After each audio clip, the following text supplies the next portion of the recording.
개념, 어떤 양의 개념을 의미한다면 거기에 절반을 이 마귀가 믿는 사람들을 공격하고 괴롭힘을 당한다라고 하는 것은 몇 년 동안 괴롭힘을 받는다, 우리 인간의 시간의 어떤 양보다는 하나님이 정해놓은 시간이 있는데 그 시간에 어떤 한 부분은 계속해서 공격을 받는다, 이런 의미로 생각을 합니다. 물론 어떤 사람들은 이것을 종말론적으로 마지막 때가 되기 전에 7년 환란을 겪게 될 때 그 3년 반 동안 교회는, 믿는 사람들은 오늘 있는 이런 마귀의 역사에 의해서 환란을 당하게 될 거다, 이렇게 해석하는 사람들도 있습니다. 근데 그거는 아무도 몰라요. 그죠? 자기의 믿음의 분량으로. 근데 중요한 것은 뭐냐면 정해진 기간이 있다는 거예요. 영원히 마귀가 우리를 괴롭히는 게 아니라 하나님이 허락한 그 시간이 있다는 것이죠. 자, 또 이 기간을 잘 보면 이 기간은 마귀가 정해놓은 겁니까? 하나님이 정해놓은 겁니까? 하나님이 정해놓은 거예요. 1260일, 한때, 두때, 반때, 42달 동안 이 기간을 정해놓으신 분이 하나님이라면 마귀는 하나님의 허락하에 움직일 수밖에 없어요. 다시 말하면 모든 것이 하나님의 주권 가운데 이루어지고 있다는 거예요. 그러니까 이것은 우리에게 두려움을 주는 것이 아니라 하나님의 전적인 통치와 주관함의 하에 있다는 것을 말하고 있는 거예요. 그래서 이것은 우리 믿는 자들에게 어떤 두려움을 주기 위한 것이 아니라 이런 공격이 있지만 다 하나님이 정해 놓으신 그 때에 따라서 일어나는 일이다, 이런 의미를 우리에게 주고 있습니다. 자, 그런데 중요한 제가 말씀드리고 싶은 것은 하나님이 정하신 때까지는 마귀는 끊임없이 공격한다는 거예요. 자, 하늘에 이런 일이, 이적이 있었습니다. 자, 하늘에서 여자를, 교회를, 믿는 성도들을 공격하려고 할 때, 자, 7절에 하늘에 전쟁이 있었습니다. 미가엘과 그 사자들이, 영과 그 사자들과 싸워서 이겨요. 자, 이 전쟁에 패한 용들이, 자, 13절에 보면 자기가 땅으로 내쫓긴 것을 보고 남자를 낳은 여자를 박해하는지라. 자, 하늘에서도 박해를 하고 또 이 땅에 쫓겨 나왔는데도 또 여자를 박해하는 거예요. 그래서 여자를 박해하는데 누가 도와줍니까? 16절에 땅이 여자를 도와 그 입을 벌려 용의 입에서 토한 강물을 삼키니. 자, 17절 보세요. 용이 여자에게 분노하여 돌아가서 그의 여자의 남은 자손, 보세요. 아까 아들을 낳는다 그랬어요. 자, 이 아들의 의미를 이렇게 설명합니다. 그 여자의 남은 자손, 아들 딸들이라는 얘기예요. 곧 누구냐? 하나님의 계명을 지키며 예수의 증거를 가진 자들과, 누구라고요? 우리 성도들. 하나님, 이 여자의 자손, 여자의 아들 딸들이 누구냐? 바로 하나님의 계명을 지키며 예수의 증거를 가진 자들, 다시 말하면 성도들, 좀 크게 얘기하면 믿는 자들의 모임인 교회. 그러니까 영은 누구를 공격하는 거예요? 교회와 믿는 자들. 끊임없이 공격하면서, 자, 더불어 싸우려고 바다 모래 위에 서 있더라. 자, 하늘에서도 괴롭혔어요. 땅에서도 괴롭혔어요. 그런데 하나님이 여자를 도와주니까 더 열받아 가지고 그의 남은 자손들을 죽이려고 또 싸움을 걸고 있다는 거예요. 자, 그러면 오늘 마귀의 일, 공격이라고 하는 것은 바로 교회에 대한 동력. 개인적으로 마귀의 공격과 미혹이 있을 수 있습니다. 그것은 개인을 넘어뜨려서 결국은 무엇을 공격하려고 합니까? 교회. 최종 궁극적인 목표는 교회입니다. 13장을 좀 더 보겠습니다. 자, 이제 용이 쫓겨서 이 땅으로 왔습니다. 자, 땅에서 13장 1절에 보니까 바다에서 한 짐승이 나옵니다. 짐승이 나오는데 뿔이 여리요 머리가 7이라. 자, 뿔이 여리고 머리가 7인 짐승이 누구였습니까? 아까 3절에 보면 머리가 7이요 뿔이 여리라. 붉은 용이에요. 붉은 용이 뭐라고요? 사탄이에요. 사탄. 이 사탄이 이제 이 땅의 바다에서 올라와요. 올라와 가지고 여러 가지 일들을 이제 일으키면서 미혹을 합니다. 믿는 사람들을 미혹. 8절 보세요. 7절부터 보면 권세를 받아 누구와 싸워요? 성도들과 싸워 이기게 되고 각 족속과 백성 방은 나를 다스리는 권세를 받으니 죽임을 당한 어린 양의 생명책에 창세 이후로 이름이 기록되지 못하고 이 땅에 사는 자들은 다 그 짐승에게 경배하리라. 자, 보세요. 누구와 싸워요? 성도들과 싸워요. 성도들과. 왜? 성도들 아닌 사람들하고는 싸울 필요가 없는 거예요.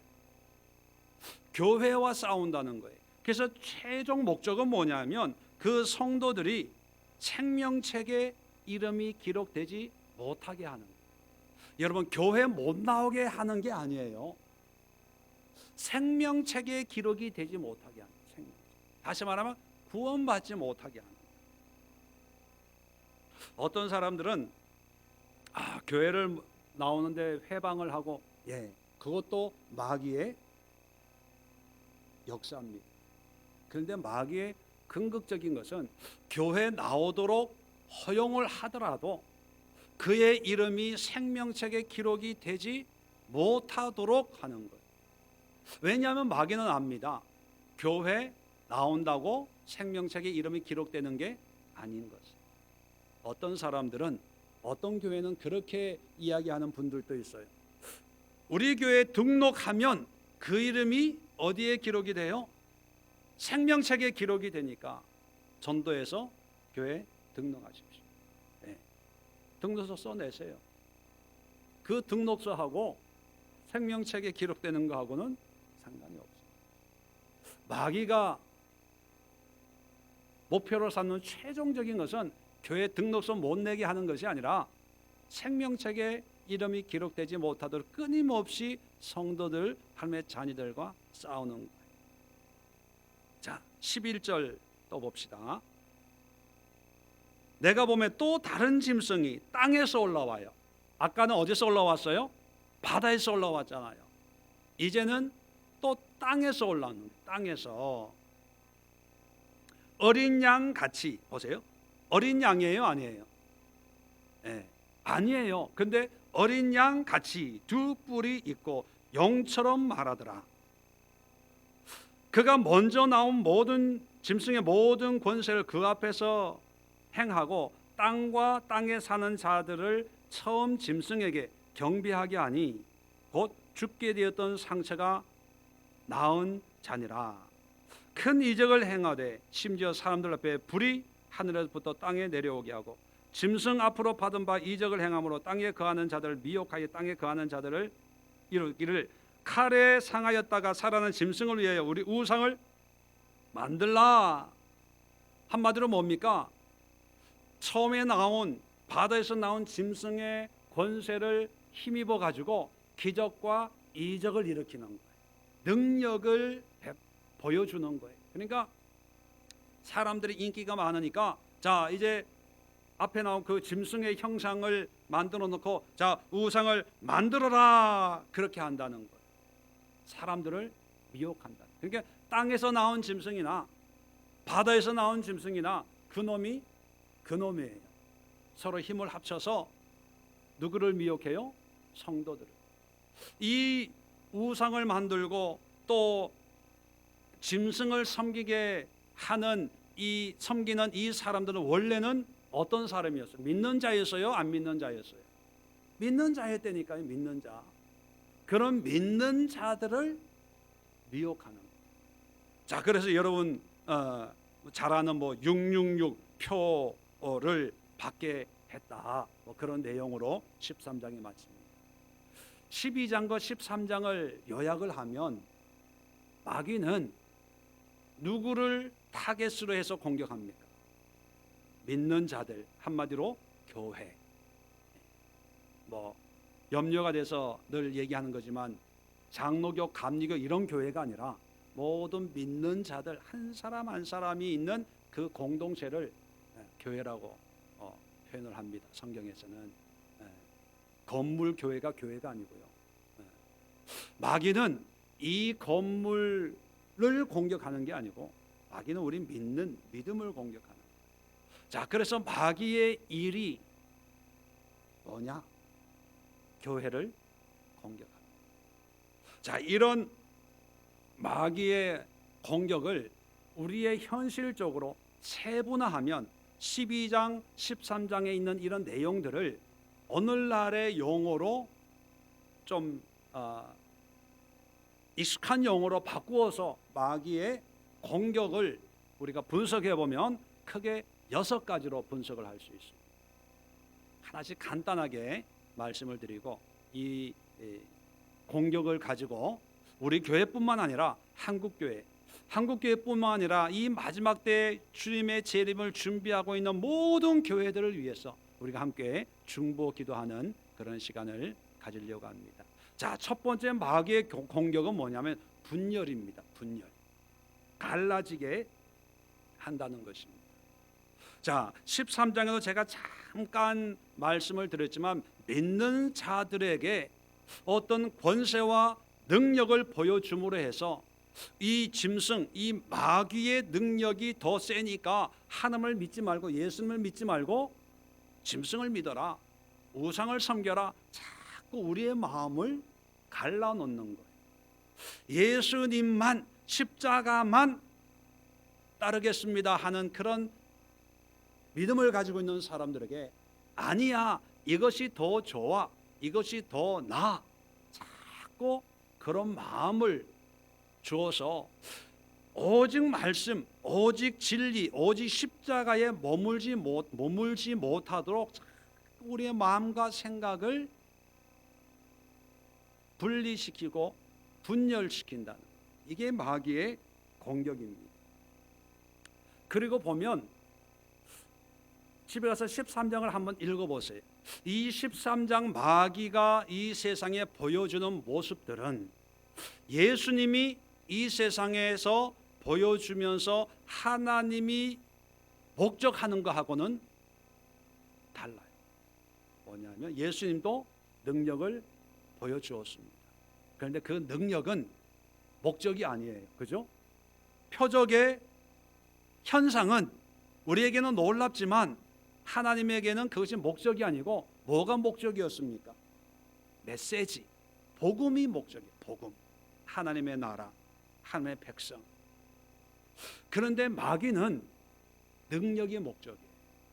기적이 목적이에요. 이적이 목적이에요. 죽었다 살아나는 것이 전부예요. 그래서 그것을 사람들에게 보여줌으로써 그것을 보고 마귀를 믿도록 하는 거예요. 메시지가 없어요. 복음이 없다는 거죠. 다시 말하면 교회를 분열시키는 것은 진리의 문제가 아니라 비진리의 문제들에 의해서 교회를 분열시킨다는 거예요. 한번 자세히 한번 생각해 보세요. 교회들이 다툼이 있어요. 다툼이 다 나쁜 건 아니지만 우리 주변에 보면 여러 가지 문제와 다툼이 있는데 그 다툼이 진리에 관한 문제입니까? 아니면 비진리적인 문제들에 관한 겁니까? 거의 대부분이 비진리적인. 주일에 말씀드렸지만 로스구이, 주물럭 이렇게 비교해 보면 주로 무슨 고기를 많이 구워 먹어요? 주물럭이잖아요. 주물럭을 먹으면서 다 한마디씩 하는 거예요. 짜다, 싱겁다, 고추장은 왜 이렇게 많이 넣냐, 이건 산고추장이냐, 집에서 담근 고추장이냐, 야채는 여기에 양파를 넣어야 되는데, 감자도 넣어야 되는데, 아니야 고구마 넣어야 돼. 그래서 감자파 고구마파가 싸우는 거예요. 그리고 양념에 버물려져 있으니까 어떤 사람은 익었으니까 먹자 그러고, 어떤 사람은 아직 덜 익었으니까 좀 기다리자 그러고, 별별 사람들 다 있는 거예요. 이게 마귀의 역사라는 거예요. 초대교회 보면 진리의 문제로 갈라질 수가 있어요. 그죠? 바울과 실라, 바나바가 진리의 문제로 전도를 위해서 너는 이쪽으로 나는 이쪽으로 복음을 전하기 위해서 좀 다툴 수 있고 갈라질 수도 있고, 또 사도행전을 보면 예루살렘 이 선교회의를 통해서 여러 가지 문제들을 가지고 어떤 결론을 내리는 일은 있을 수 있습니다. 근데 문제는 진리의 문제로 하나님의 계획을 이루는 하나님의 역사가 있는 반면에, 마귀는 진리에 대해서는 건드릴 수가 없어요. 그럴 자격이 없는 거예요. 왜? 진리가 곧 하나님이니까. 그러니까 마귀는 늘 비진리적인 것을, 문제를 걸고 넘어져요. 교회 분위기가 어떻다는 둥, 목사님 표정이 사모님 주일날 옷 입는 게 마음에 안 들어서 교회를 못 나간대. 예를 들면 그런 거. 성가대 누구가 어쩌고 성가대 찬양곡 선곡이 어쩌고 저쩌고, 마음에 드네 안 드네. 이게 뭐냐? 마귀가 교회를 공격하는 통로예요. 그런데 이런 마귀가 공격한 통로에 쓰임 받는 사람들이 있어요. 아무 분별 없이 거기에 쓰임 받아서 마귀의 미혹된 입술을 가지고 이 사람한테 이러고, 집사님은 어떻게 생각해? 나는 이런데 전화로 이게 다 마귀의 공격이에요. 자, 두 번째는 거짓 가르침입니다. 거짓 가르침. 진리를 진리로 가르치지 않고 진리가 아닌, 아까도 얘기했죠, 어린 양 같으니, 어린 양이신 예수 그리스도를 가르쳐야 되는데, 어린 양 같은 비슷한 모양을 가지고 하나님을 얘기하고 예수님을 얘기하는데, 결국은 보면 뭐예요? 짐승을 숭배하는 우상 숭배함. 우리가 이단 그럴 때 그 이단의 의미를 이렇게 정의합니다. 전부가 다 다른 것이 아니라, 처음 시작은 똑같은 데 시작했지만 다를 이자 끝단자, 끝이 다른 거예요. 처음에 성경 예수님을 얘기해요. 그런데 나중에 가면 그 예수가 안상홍이래. 그 예수가 아무개. 지난 주에 추정 60분에 나왔던 그 교주도요, 자기가 하나님 아버지래요. 아버지. 웃기는 게 거기에 TV 나오는 거예요. 어떻게 은혜 받았냐? 그 교회도 아니지만 자칭 교회에서 전설처럼 내려오는 일화입니다. 그 교주가 21일 새벽 기도인가 했대요. 근데 환상 중에 하나님을 만났대요. 그래서 하나님하고 담판을 했대. 뭐로 담판했냐? 가위바위보로. 그게 자기가 이겼대요. 그랬더니 하나님이 이제는 내려가라. 그래서 내려왔대요. 참 기가 막혀요. 그런데 거기서 은혜 받고 하나님 아버지 외치는 사람들 다 한때는 집사, 권사 이런 사람들이라니까요. 우리는 웃죠. 여러분 자신하지 마세요. 시대가 그래요. 이게 우리가 전도지를 만들었잖아요. 전도지를 만들었습니다. 이 전도지를 보고요, 어떤 사람은 이런 말을 해요. 잘못하면 이단 소리 듣겠습니다. 그 얘기를 들으면서 이걸 이제는 진짜가 진짜를 얘기하면 이제 이단 소리 듣는다고 할 정도예요. 그 얘기는 우리의 이 생각과 기준과 가치가 이 진리의 말씀과 전혀 동떨어져 있는 거예요. 저는 그런 자부심을 가지고 있습니다. 우리 전도지를 누구한테, 어떤 목사님, 교파를 초월해서 어떤 교수, 어떤 신학교, 어떤 목회자에게도 이걸 보여주면 바른 얘기한다, 그런 내용들이라고 저는 생각을 합니다. 신학적으로도 문제가 없고 교리적으로도 문제가 없고 그런 얘기들을 기존 교회에서 안 가르친 거지, 그것이 성경 내용이고 그것이 하나님이 우리에게 원하시는 바라는 그런 확신이 있고 또 그것이 다 그렇게 알고 있는 내용들이에요. 그런 내용들이 이단 아니야? 이렇게 생각을 할 정도니까, 그러면 그 사람들 머릿속에는 뭐가 들어가 있다는 거예요? 잘못된. 그런데 그런 사람들이 청년이면 가르쳐요. 그런데 이게 10년, 20년 돼가지고 배우려고도 하지 않고 알려고도 하지도 않고 기도하려고도 하지도 않고, 그런 사람들 속에 이 굳어진 이 사고방식, 신앙관을 보면서 가슴을 쳐요. 가슴을 쳐요. 왜요? 그동안 잘못 배운 거, 잘못 훈련받은 거, 잘못 교회생활, 신앙생활 한 거. 그런데 그것이 잘못됐다고 생각을 하고 이제는 진짜를 보면 진짜가 잘못된 거 아니야 이렇게 생각을 한다니까요. 정말 심각해요, 우리 한국 교회가. 그래서 저는요, 다른 교회 이런 분들 만나면 가슴이 철렁철렁 할 때가 있어요. 그렇다고 잘못됐습니다, 또 이렇게 가르치고 사실은 진짜는 이거고요, 그게 아니고 이렇게 얘기할 수는 없잖아요. 그런 얘기를 들으면서 답답. 혼자 기도하면서 하나님 어떻게 해요? 시대가 이런. 그런 분들이 지도자가 되고 그런 분들이 교회 리더가 되고 하면 어떻게 진리의 복음이 바르게 가르쳐질 수 있습니까? 그런 분들이 장로가 되면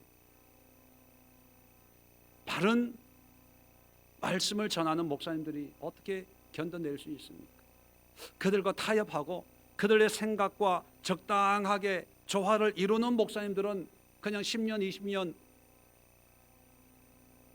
명예 목사님으로 은퇴할 때까지 보장을 받지만, 바른 진리의 말씀을 전하는 목사님들은 이단이니 뭐니 하면서 또 문제 걸고 넘어지면서 어렵게 할 거 아닙니까? 답답해요. 왜요? 거짓 가르침. 이게 마귀의 공격입니다. 바른 가르침. 바른 가르침. 세 번째는 번영입니다. 번영. 13장에 나오지만 이 마귀는요, 기적과 이적을 일으켜요. 기적과 이적을 일으킨다는 건 뭡니까? 문제를 해결해 준다는 거거든요. 문제 해결해 준다는 그 자체가 뭡니까? 어떤 성공을 주고 할 수 있다는 가능성을 주고 잘 될 수 있다, 성공할 수 있다, 대단하다. 그래서 모든 사람들이 우러러 볼 수 있는 그런 모습을 만들어가는 거예요, 마귀는. 그런데 예수님을 한번 보세요. 13장의 내용하고 예수님의 3년 반 동안의 사역의 모습하고 같아요, 틀려요? 틀려요. 완전히 틀려요. 오히려 예수님은 가난해라, 망해라, 죽어라, 십자가를 지고 나를 따르라, 그렇게 얘기했거든요. 오리를 가자 그러면 심리를 가져오라. 겉옷을 달라 그러면 속옷까지 내줘라. 뭐 그랬거든요. 내 이웃이 바로 강도 만난 자다. 그랬거든요. 이 창녀들과 병자들과 이 환자들이 나의 친구다. 그랬거든요. 그런데 마귀의 역사를 보면요, 회복되는 거예요. 치료가 일어나고 기적이 일어나고 능력이 나타나고 죽었다가도 살아나고 막 기적이 일어나는 거예요. 그러니까 사람들이 몰려드는 거예요. 자, 13장 16절에 보면 이런 말씀이 있습니다. 그가 모든 자, 곧 작은 자나 큰 자나 부자나 가난한 자나 자유인이나 종이나 그 오른손에나 이마에 표를 받게 하고 누구든 이 표를 가진 자 외에는 매매를 못하게 하니. 자, 매매를 못하게 한다는 것은 이 표를 받으면 뭘 할 수 있어요? 사고 팔고 해서 결국은 잘 산다는 거예요? 못 산다는 거예요? 잘 살 수 있다는 거예요. 다시 말하면 마귀는 잘 살 수 있게 만들어 준다는 거예요. 멤버십을 가져라. 그러면 잘 살 수 있어. 잘 살게 해주는 거예요. 잘 살게. 성공하게 해주는 거예요. 부하게 해주는 거예요. 유명하게 해주는 거예요. 크게 해주는 거예요. 근데 예수님은 좁은 문으로 들어가라. 좁은 길을 가라. 정반대예요. 근데 교회가 이제 세상을 향해서 뭐라고 얘기하냐면 우리 교회 오면 축복받습니다. 성공합니다. 사업 잘 됩니다. 병도 낫습니다. 뭐 이런다는 거. 그리고 어떤 사람들은 정말로 치료가 일어나고 사업이 잘 되고 뭔가 잘 되는 그런 일들이 일어난다는 거예요. 자, 그거를 보고 사람들이 더 많이 몰려든다는 거예요. 오늘 성경 말씀하고 똑같아요. 그런데 희생은 얘기 안 해요. 좁은 길, 좁은 문은 얘기 안 한다니까요. 더 잘 되고 더 멋있고. 어떤 교회에서는요, 교회 안내해야 된다고 명품 브랜드 옷 입고 나간대. 그게 무슨 교회입니까? 그게 무슨 신앙이니? 마귀 앞잡이지. 귀신에 사로잡혀 있어요. 하나님의 복음이 들어가면 낮아지는 거예요. 섬기는 거예요. 순종하는 거예요. 베푸는 거예요. 나를 죽이는 거예요. 근데 마귀는요, 나를 높여요. 무시당하면요 못 참아요. 나를 치장을 해야 돼요. 내 얘기를 들어줘야지 남의 얘기 들어줄 여유가 없는 거예요. 내 얘기가 사람들에게 영향을 미쳐야 내가 존재감이 드러나지. 성공, 인정 이런 걸, 그러니까 교회들도 거기에 편승해가지고 우리 교회가 최고, 우리 교회가 제일 뭐 좋은 것, 멋있는 것 이런 걸로 흘러갈 때 그게 다 마귀의 공격입니다. 100% 저는 공격이라고. 자, 네 번째는 뭐냐? 네 번째 공격은 분주함입니다. 분주함. 교회 또는 성도들이 예배, 말씀, 기도, 하나님이 말씀하시는 어떤 신앙의 본질적인 것 외에 다른 거에 바쁘게 만들어요. 다른 일들에, 뭐 봉사, 어떤 교회 사역, 교회 일, 뭐 세상 바쁜 것뿐만 아니라 분주하게 만들어요. 분주. 왜 그럴까? 분주하면 예배 드려요, 안 드려요? 안 드려요. 분주하면 기도해요, 안 해요? 안 해요. 분주하면 말씀 집중합니까, 안 합니까? 제가 신앙생활 시작은 큰 교회에서만 했어요.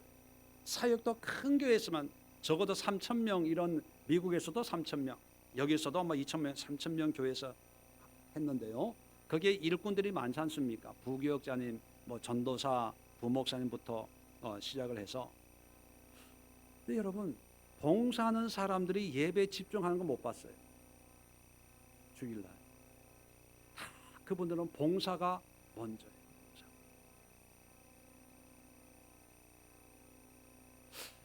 제가 한국에서 부목사로 사역할 때 일주일에 설교를 6번 했어요.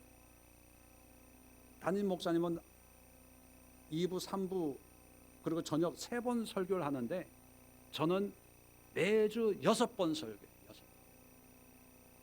6번. 설교는 아마 질리도록 많이 했죠. 제가 원해서가 아니라 그렇게 이제 일을. 그러니까 주일 되면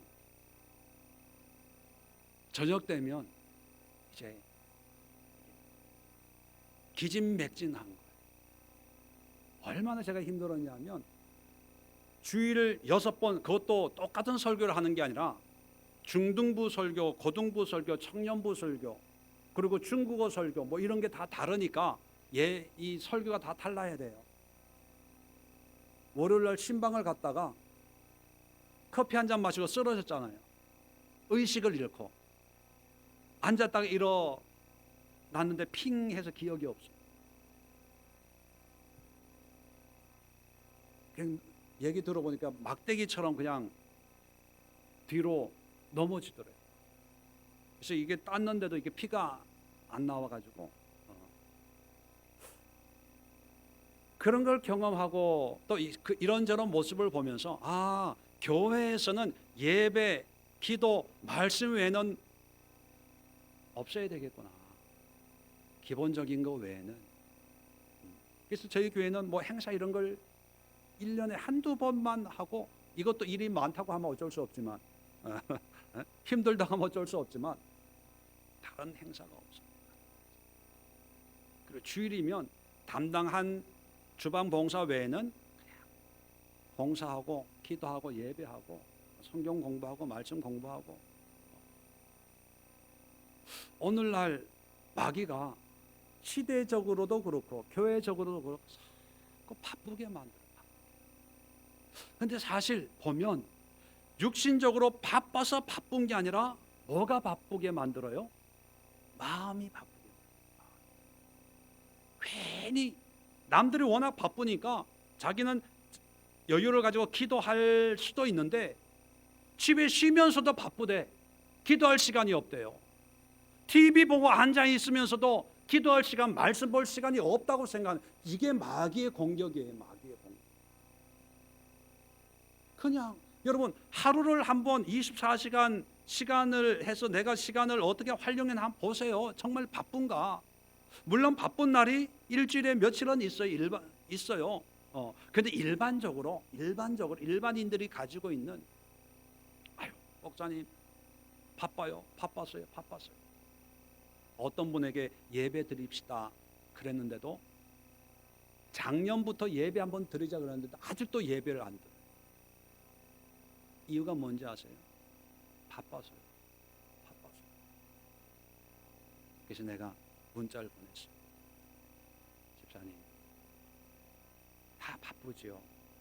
그러나 신앙생활이란 바쁜 가운데서 하나님을 위해서 시간을 구별해 드리는 게 그게 신앙입니다. 안 바빠서 예배드리고 할 일 없어서 기도하고 할 게 없어서 말씀 보나요? 하나님 앞에 우선순위를 정해놓고 그 우선순위가 하나님일 때 그게 믿음입니다. 그렇게 문자를 보냈습니다. 마귀는 바쁘게 만들어요. 자, 5번째, 그래서 결국 우리를 피곤하게 만들어요. 이 피곤이란 육적인 피곤도 되지만 이 심적인, 영적인, 영어로는 번아웃이라는 말이 있어요. 타버린 거예요. 다 아무 할 수 있는 여력을 잃어버리는 거예요. 아이고 오늘 힘들어, 피곤해, 아유 다음에 하지 뭐. 이게 다 이 번아웃이거든요. 피곤. 마귀는 자꾸 우리에게 힘들게 느끼게 만들어요. 피곤하게. 그런데 우리가 경험해 보면 알지만 피곤할 때도 찬양하고 예배하고 하면 새 힘이 나요. 예배 드리기 전에는 막 정말 천근만근 같아요. 그런데 찬양하고 기도하고 돌아갈 때는 또 힘이, 야, 오늘 교회 또 어떻게 가나 했지만 와서 또 기도하고 하면 또 힘이 나요. 그죠? 네. 근데 마귀는 그걸 알기 때문에 아예 그런 생각을 못하도록, 우리는 육적인 한계를 가지고 있기 때문에 마귀는 우리에게 낙심을 줘요. 피곤을 줘요. 힘듦을 줘요. 그리고 무슨 생각을 하냐면, 아유, 다음에 하지 뭐. 또는 아유, 나 그거 다 알아. 다 해봤어. 아이, 가도 뭐. 오늘날 교회들이요, 한번 보세요. 영적으로 살아있으면 교회마다 예배와 또 예배 아니어도 많은 사람들이 교회에서 예배하고 말씀 보고 기도하고 해요.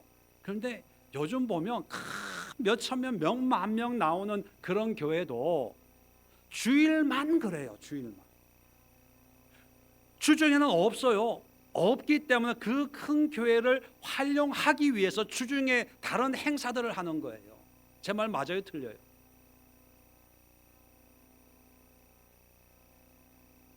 주일날만 바글바글해. 주중에 이제는 뭐 특세 해가지고 몇몇 큰 교회 쓰면 새벽에 몇만 명씩 나오고 하죠. 일반적으로 새벽기도 안 나와요.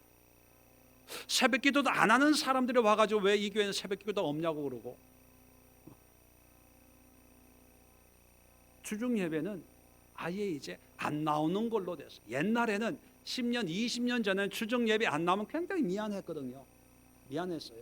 근데 이제는 당연한 거예요. 오히려 주중 예배 나오세요 라고 하는 말 하는 게 미안해야 될 그런 시대가 돼버렸어요. 왜 그렇습니까? 이제 성도들이 얼마나 피곤하게 사는지 아세요? 이걸 교회가 알아달라. 이게 피곤하죠. 피곤하지 않다는 게 아닙니다. 피곤해도 기도할 시간은 있어야 된다는 거죠. 피곤해도 예배 드릴 시간은 있어야 된다는 거죠.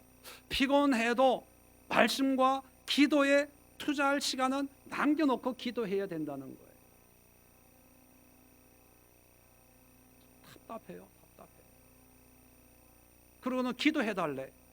여러분, 기도도 뭔가 채널이 맞아야 기도하고 이게 되는 거지, 자기는 기도 안 하고 목사 사모 보고 기도해달라고,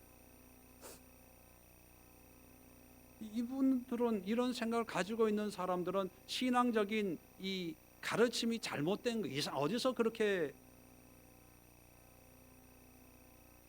배웠는지.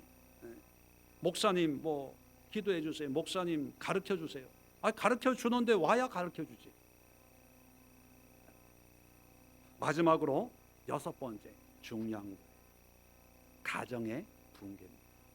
가정의 붕괴.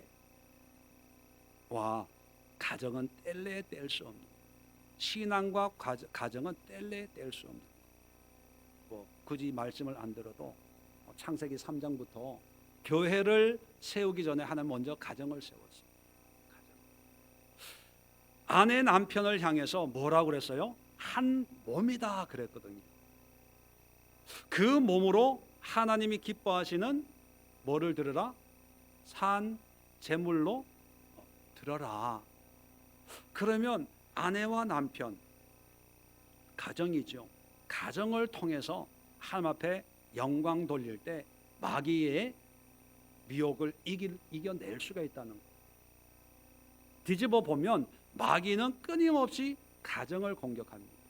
그 가정을 공격하는 목적이 뭐냐? 그 가정이 무너짐으로 해서 결국은 하나님이 세우려고 하는 하나님의 나라, 교회가 세워지지 못하도록.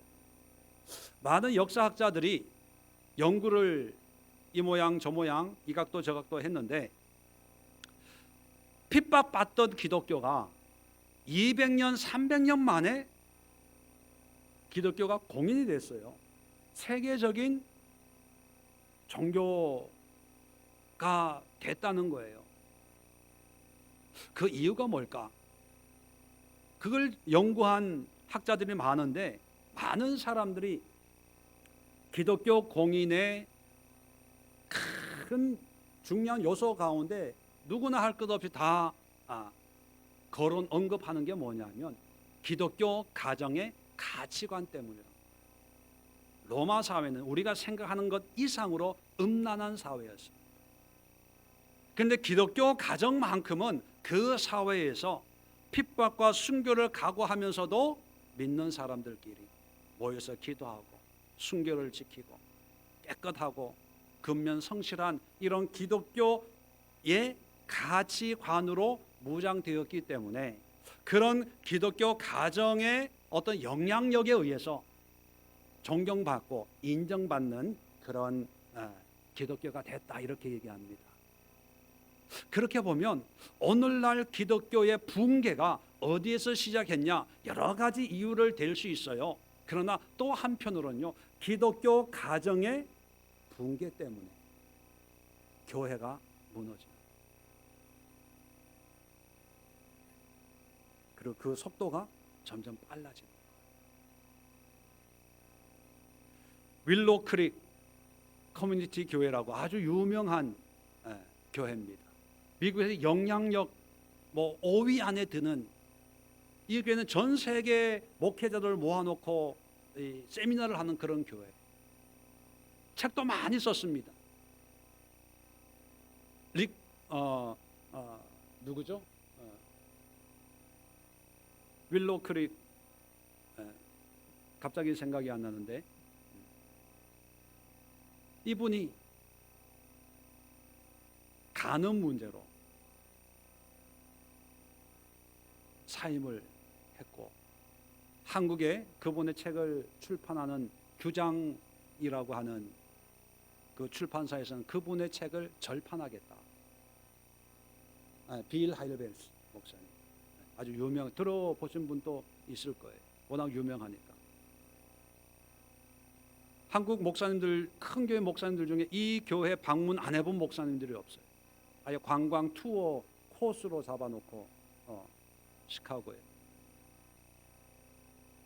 이런 지경이 됐어요. 자, 이 6가지의 문제들을 우리가 살펴보면서 우리가 한 가지 붙잡고 기도해야 될 것. 자, 현실은 이렇지만 그래도 붙잡아야 될 말씀. 자, 요한일서 이것만 한번 열어보고 기도하도록 하겠습니다. 요한일서 4장 4절. 자, 마귀는 끊임없이 우리를 공격합니다. 교회를 공격하고 성도를 공격하고 이런 영적 전쟁 속에 우리가 붙잡아야 될 것. 요한일서 4장 4절 같이 함께 합독합니다. 시작. 자녀들아 너희는 함께 속하였고 또 그들을 이겼나니 이는 너희 안에 계신 이가 세상에 있는 자보다 크심이라. 아멘. 여러분 그럼에도 불구하고 우리가 영적인 싸움을 할 수 있는 것은 바로 우리가 하나님의 속한 자라는 거예요. 속했다는 의미는 뭡니까? 우리 안에 누가 계셔요? 하나님이 계세요.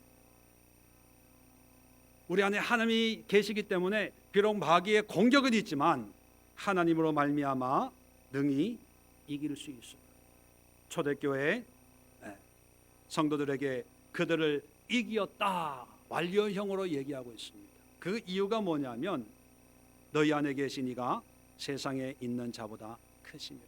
하나님의 능력은 마귀의 어떤 능력보다 크기 때문에 비록 이런 마귀의 공격이 있다 할지라도 하나님 안에서는 하나님의 능력으로는 능히 막을 수 있기 때문에 오늘 이 시간 우리 합심해서 간절한 마음으로 교회를 위해서 기도할 때 교회를 공격하는 모든 마귀의 세력이 무너지게 함께 기도하겠습니다. 이 교회는 바로 여러분 자신입니다. 이 교회는 여러분의 자녀들입니다. 이 교회는 모든 믿는 자들입니다. 이 교회는 가정입니다.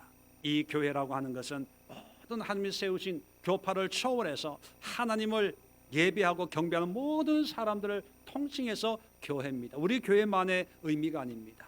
이 교회를 공격하는 모든 악한 세력들을 향해서 오늘 예수의 말씀을 선포하고 예수의 십자가를 선포하고 예수 그리스도의 이름의 권세를 선포함으로 모든 해방과 공격으로부터 완전히 자유케 되는, 승리할 수 있는 그런 은혜를 위해서 우리 함께 기도할 때 우리